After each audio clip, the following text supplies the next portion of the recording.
All right, let's jump right in. This past week in Turkey, we've seen a whole bunch of events that, on the surface, seem totally unrelated. We're talking about things happening in the courts, in the prisons, even in the media. But if you look a little closer, they actually start to paint one big, interconnected picture, a picture of a real struggle for control and legitimacy. So today, we're going to connect those dots. This quote right here, this is basically our roadmap. It gets to the heart of what's happening. We're going to look past the daily headlines to see how the courts, the media, and yeah, even the economy are all becoming arenas for a much, much deeper political fight. So first up, justice under the spotlight. Right now in Turkey, there's this one huge question that keeps coming up in public discussions. Who is the law really for? Let's start on the international stage. Now, the European Court of Human Rights, they don't just give priority status to any old case.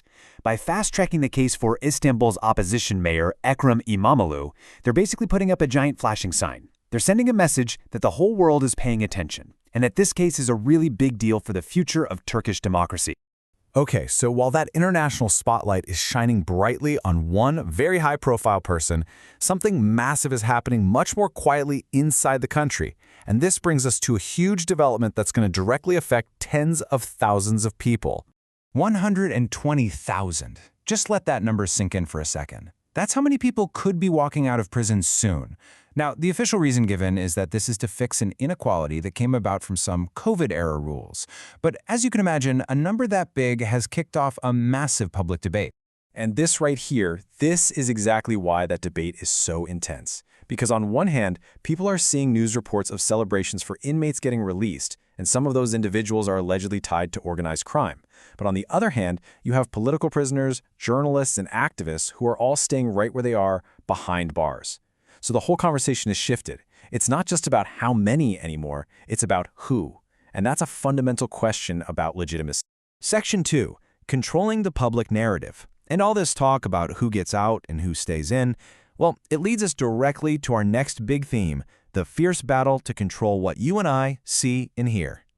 There's this tactic that's become pretty common, and the recent detention of journalist Barış Terkoğlu is a perfect example. The thing is, you don't actually need to convict a journalist to create a chilling effect. The process is the punishment. Just being taken into custody, having your devices confiscated, being placed under restrictions, that whole experience sends a very powerful message to any other journalist who might be thinking about digging too deep.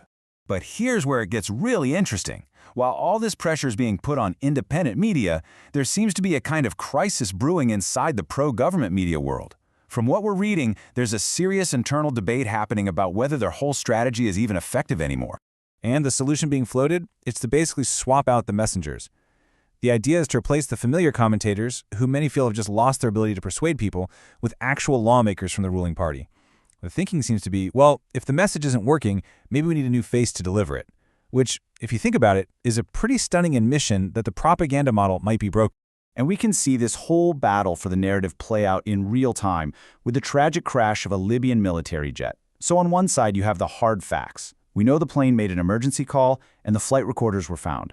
But on the other side, almost immediately, you had speculation in pro-government media outlets blaming foreign sabotage, with no evidence. It's a playbook we've seen before. When something bad happens, you have to control the story. And a good way to do that is to point the finger at someone else. Section 3. Questions of fairness and future. So this brings us to some even deeper questions. It's not just about today, it's about tomorrow. It's about who gets ahead in Turkey, who gets the opportunities, and ultimately, who is being set up to lead the country in the future. And this quote, wow, it comes from President Erdogan's own son, Bilal Erdoğan, and it's incredibly direct. He's openly talking about a deliberate effort to purge, his word, an old intellectual class and replace it with a new one. As you can imagine, a statement like that has thrown a ton of fuel on the fire of the political succession debate. Now, you can look at his words in a couple of ways. You could see it as an admission of failure, that they haven't been able to create a credible replacement yet, or you could see it as just an honest status update on a project that's still in progress. But either way you slice it, the big takeaway is the same. The massive changes we're seeing in Turkey's institutions are not random. This is a conscious, top-down project. And that sense of a deliberate top-down project is clashing pretty hard with the daily reality for millions of people. I mean, on the one hand, you have workers trying to survive on a new minimum wage that's getting eaten alive by inflation. And on the other hand, you have these reports of some officials pulling in multiple salaries from public positions. The whole economic debate isn't just about prices anymore. It's become a really fundamental argument about basic fairness. Okay, so for our final section, let's pull the camera all the way back.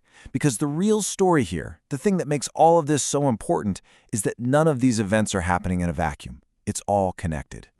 You start looking, and you see these same patterns of power and control playing out absolutely everywhere. I mean, even in football.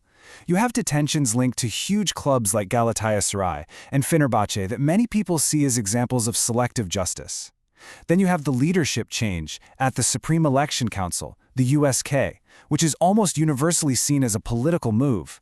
It's sport, it's law, it's elections, they're all just different arenas for the exact same contest. And that is the absolute key to understanding what's going on. These aren't just a random collection of news stories. They are all interconnected fronts in a much bigger struggle over the future direction of the country. The courts, the media, the economy, even football. Each one is a tool, a lever being used in that larger contest for control. So this leaves us with a really big and, frankly, pretty unsettling question.